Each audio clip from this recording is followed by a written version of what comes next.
大家好，我係中國人壽海外首席代理人總監鄭英陽 YY。今年LUA 舉辦嘅2025保協大灣區日，好快將會喺深圳舉行，俾有意發展大灣區業務嘅保險從業員可以得到更多嘅行業相關資訊。對於中國人壽海外嚟講大灣區唔單止係代表住更廣闊嘅市場，更加係我哋實踐堅守承諾、終生相伴呢個品牌理念嘅核心舞台。近年我哋積極佈局大灣區，並且取得紮實嘅進度。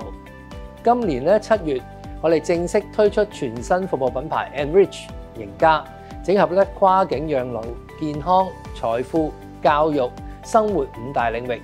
當中包括為客戶提供豐富嘅養老資源，提供跨境醫療服務等，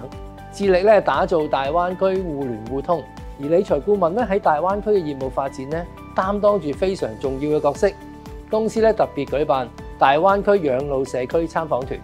理財顧問可以帶同客戶親身體驗大灣區嘅高品質養老社區，同時深化理財顧問對大灣區市場嘅認知，全面裝備好自己，為客戶帶嚟最專業、最優質嘅服務體驗。相信通過我哋嘅共同努力